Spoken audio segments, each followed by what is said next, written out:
Hi, welcome to Sports Talk again. I'm your host, Bill Foley, being taped here from First Move Fitness. We'll be shown to you, of course, on Friday night at 7:30. Going to talk about a lot of sports ranging from the XFL to the big boxing match, the NFL draft, some NASCAR, baseball, basketball, and, of course, hockey. Let's start with the XFL Championship last Saturday night on NBC.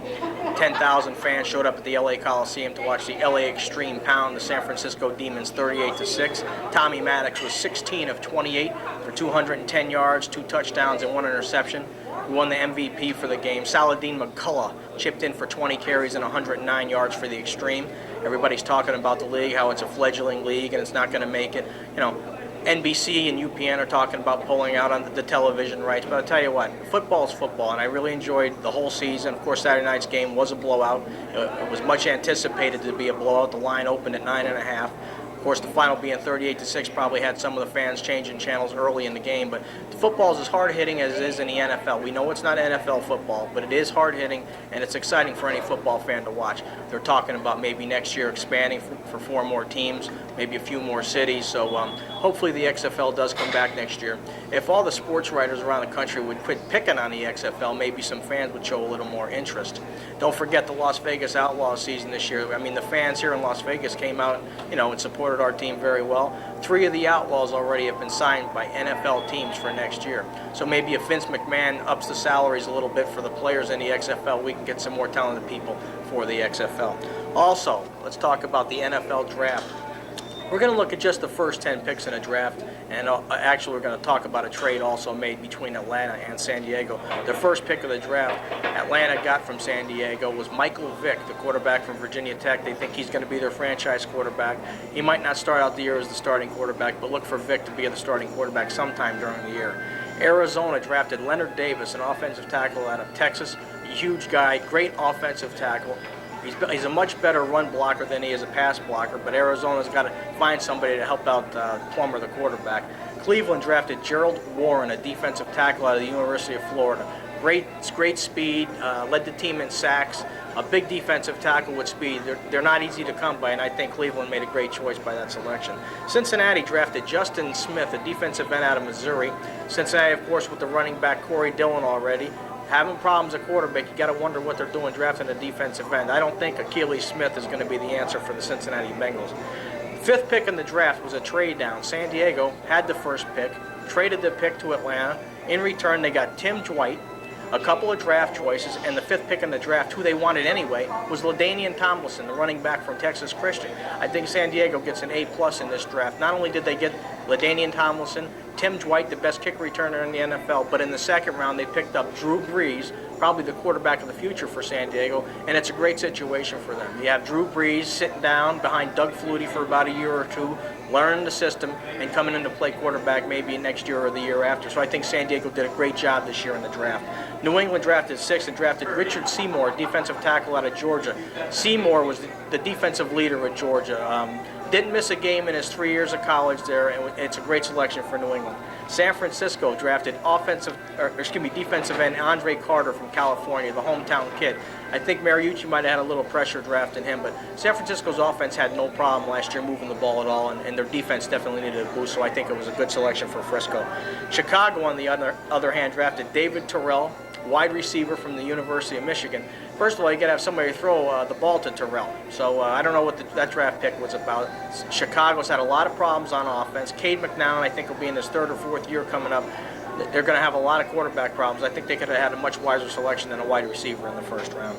Seattle drafted Corin Robinson, the wide receiver from NC State, who I thought was the best wide receiver in the draft. So they got a steal, but there's another situation where Seattle's looking for a quarterback. They might have a little trouble finding Corin Robinson from NC State. The 10th pick of the draft is Jamal Reynolds, a defensive end from Florida State. He was one of the big factors in Florida State winning the national championship a couple of years ago. I think that was a great selection from Green Bay. Also, let's talk about some of the transactions that's taken place over the last week. Dallas, of course, lost Randall Cunningham, but picked up Tony Banks from Baltimore. I don't think Tony Banks is the answer for Dallas. Dallas has a lot of needs to address. So with the loss of Cunningham, with the loss of Aikman, Tony Banks leads the NFL in fumbles every year for a quarterback, and without an offensive line, they're in big trouble. Talking about Randall Cunningham, he's going to sign with the Baltimore Ravens later this week, reunite him with Brian Billick used to be the assistant coordinator with the Minnesota Vikings. Remember when Cunningham was the MVP a couple of years ago? So that's a great fit just in case Elvis Grbac goes down with Baltimore. They got Randall Cunningham to back him up. Let's go to boxing. Take a couple of minutes to talk about the match Saturday night. Wow, from Johannesburg, South Africa, the champion, Lennox Lewis again. Rahman Hassan. Rahman, definitely in condition, trained in the Catskill Mountains in New York, 6,000 feet elevation, got to Johannesburg a month before the fight, definitely in shape. You could tell Lewis was in trouble from the start. His mouth was wide open. He got to Johannesburg about 10 days before the fight. He was dancing around, smiling, and he came in at 253 pounds, by far the biggest weight of his career. And we had talked about Rahman before. One of his losses happened to be a technical knockout to David Tua. Tua hit him after the bell, and he never did recover. So in reality, Rahman did only have one loss. Rahman improved to 35-2 with 29 knockouts. Lennox Lewis went down to 38-2 with one draw. He was knocked out at 2:32 of the 5th round, knocked out cold by a solid straight right. Rahman knew the fight was over as soon as he hit him. He went into his corner and danced. Rematch, though, they're talking about a rematch already set for August 1st. Like I said about Lennox Lewis, he has to get his mind off Mike Tyson because this guy's right cross has knocked out many people, and it could catch Lewis again come August 1st. When we come back, we're going to talk about the NHL playoffs, the NBA playoffs, some NASCAR. We'll be right back after these messages. Hi, welcome back to Sports Talk. We're going to talk about NASCAR next, but before we do, I'd like to say again, here I am at First Move Fitness. The phone number here is 751-6683. Talk to Shannon or Angel. They'll be glad to help you. It's a great program, and at the end of the show, I'm going to tell you how I've progressed so far in just 2 weeks here at the gym. NASCAR, big story at NASCAR, Talladega 500, Bobby Hamilton wins the race. But the big story of the race, not only did he win the race, 29 cars finished on the lead lap, which is a NASCAR record for a 500-mile race. If you got the picture of all these cars finishing at the same time, it was unbelievable. He won by less than 1 second. Hamilton's average speed was 184.003 miles per hour. So it was a race basically, if you like racing for the crashes, you didn't want to watch this race. It was a great run race. 29 cars finished on the lead lap, and they all finished together. One of the best NASCAR races you could possibly see. Let's go to the NHL playoffs right now. Let's go over the first round of the playoffs and look who's advanced. First of all, New Jersey 4-2 over Carolina. New Jersey was ahead 3-0. Carolina came in and stunned them in New Jersey, forced a Game 5, held serve in Carolina, went back to New Jersey, where New Jersey finally beat them 5-1 on Sunday. Toronto's been resting for a while. They swept right through Ottawa 4-0. Pittsburgh and Washington, it was a great series from Lemieux and Yager. Kasparaitis, the whole team for Pittsburgh just played great. Washington came in a slight favorite, but Pittsburgh knocks them out 4-2. Buffalo 4 games, Philadelphia 2 games. Dominik Hasek, of course, the story here. The last game, though, was a wipeout. With Buffalo leading the series 3-0, they knocked out the Flyers with an 8-0 shutout. Colorado and Vancouver, another wipeout here. The Avalanche looking extremely strong. Knock out Vancouver 4-0. We'll talk more about Vancouver later in this segment. Los Angeles, in a stunning upset, knocks out the Detroit Red Wings 4-2. What a series this was. Detroit was ahead 2-0. Then it was 2-1, and they had a 3-1 lead over the Kings. 5 minutes to go in the game, and if they win the game, of course, basically the series is over. Instead, the Kings get a goal with 4 minutes to go, pull the goalie, get another goal with 58 seconds to go, force overtime, end up winning the game in overtime, come home to Los Angeles and knock the Red Wings out. What an upset. I know the people in Detroit have got to be totally shocked. Next series is St. Louis 4, San Jose 2. This was a tough series. I mean, San Jose does have some great players. They got Teemu Selanne, Owen Nolan. I mean, just a great defense also. So St. Louis had to play some great hockey to get by the San Jose Sharks. Let's look at the upcoming series here we want to talk about. Toronto going against New Jersey. Of course, the two goalies here are the story. Cujo and Brodeur.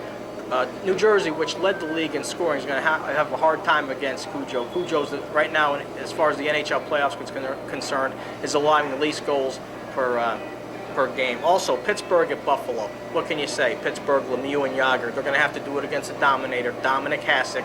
But look for Pittsburgh, maybe, who has to be on the road 4 of the 7 games to upset Buffalo. Wouldn't that be a great matchup? Lemieux and Yager versus Brodeur and the Devils. The Devils, the defending champions. Right now, hockey's at its best. Believe me, watch some of these games on ESPN, ESPN2, just the pounding that these guys take night in and night out. Next series, another one, St. Louis at Dallas. Dallas, of course, advanced by beating Edmonton St. Louis by beating San Jose. This ought to be an interesting matchup. St. Louis does have to go to Dallas for the 7 games, but I believe St. Louis will come out of this and advance in the playoffs, led by Chris Pronger, the captain, one of the biggest and strongest players in the NHL. So I like St. Louis over Dallas to beat Mr. Brett Hull and the boys. Los Angeles at Colorado. Now, this is an interesting series based on 2 reasons. First, because Los Angeles did upset Detroit. Second, because of a trade that was made about a month and a half ago. If you remember, Colorado traded Adam Deadmarsh to Los Angeles for Rob Blake and Aaron Miller. Now these 2 teams are going to be facing off against each other. Kings traded to Rob Blake basically because they were not going to be able to sign the guy. He was with them for 12 years, and even he said it's going to be a tough situation to play. It's going to be probably the best series of the whole Final 8 that you're going to be able to watch in the NHL. So make sure you tune in. It ought to be a great matchup. Don't forget the goalie situation. Patrick Waugh of Colorado. Teammates Blake, Bourque, Forsberg, and Sakic. It's going to be a tough job for Potvin for Los Angeles, but I believe this might be the best series to watch.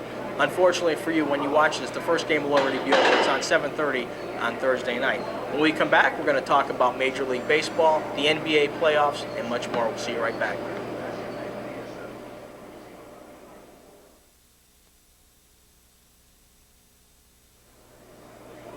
Hi, welcome back to Sports Talk. Again, I want to thank First Move Fitness for the chance to be here to work out and shape my body up the way it should look. I'm going to talk about that after I get through talking about baseball and basketball here. I want to look at some of the baseball standings, which I'm going to have to look at. You'll be able to see behind me on the graphics.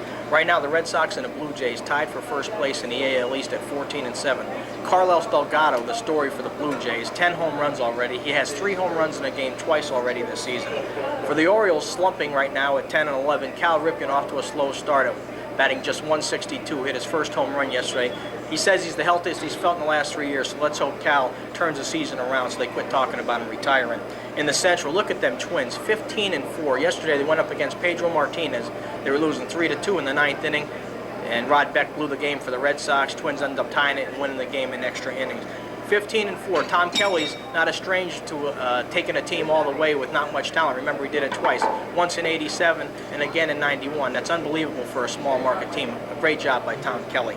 Seattle Mariners 17-4, off to the best start in their history, led by Lou Piniella, their manager. Remember the stars they've lost over the last 3 years, including the big unit, Randy Johnson, Ken Griffey Jr., and of course last year A-Rod. A-Rod's team, Texas, is 10-12 right now.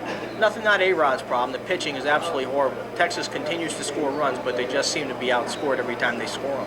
Let's go to the National League right now and look at the first place team, a shocker. Philadelphia Phillies, 14-6. Honest to God, I can't tell you 2 or 3 players on the whole Philly roster. If you look behind Philadelphia, you got the Mets and the Atlanta Braves, both under 500. Of course, Greg Maddux, you can't blame him. He gave up his first earned runs of the season against the Philadelphia Phillies after 3 starts.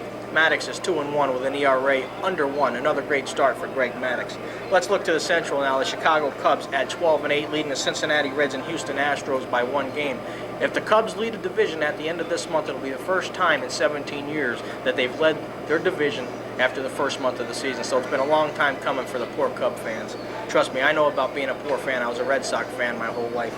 Let's go to the West now. Look at the Colorado Rockies at 12-8. What a pickup they did in the offseason, picking up Mike Hampton. I mean, he did sign for a lot of money. We talked about how much money he makes per out, $23,000 out, $69,000 an inning. But the guy has come to the table. Another victory on Tuesday night, 14-1 for Mike Hampton. So of course, Colorado off to a great start. Looking at San Francisco, they're always going to be there. San Francisco is 11-9. Barry Bonds, is he ever going to get old? Past the 500 home run club last week. San Francisco, another great job by Dusty Baker. You go down, you got Arizona 11-10, and the Dodgers are at 11-10. Dodgers need to pick it up. They lost Kevin Malone because he got into an argument with a Padre fan. You got to think there was more to it than that. Spent a lot of money on teams the last 2 years and really didn't produce much. Let's go to the NBA playoffs, which, of course, this will take you maybe until September and October the way it's been going. Right now we have Milwaukee ahead of Orlando, 2-0. Milwaukee high-scoring team led by Ray Allen and Glenn Robinson, Sam Cassell. Orlando really hasn't shown much the first 2 games. This is a good series right here. Sacramento and Phoenix. Phoenix goes into Sacramento, takes game 1, but last night Sacramento rebounds.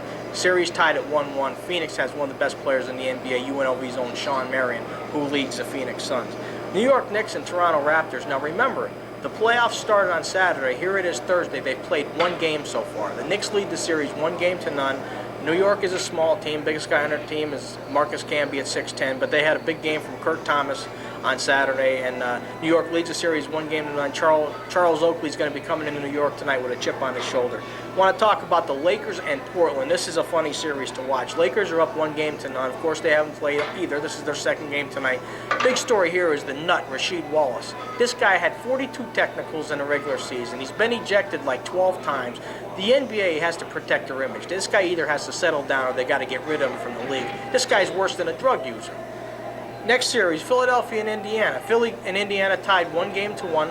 First game of the series, Reggie Miller hits a clutch three-pointer at the buzzer. Second game, Philadelphia comes back and spanks Indiana in Game 2. Series tied at 1 game apiece, so Game 3 will be played in Indiana, who has now the home court advantage. Remember, these are only 3 out of 5 series.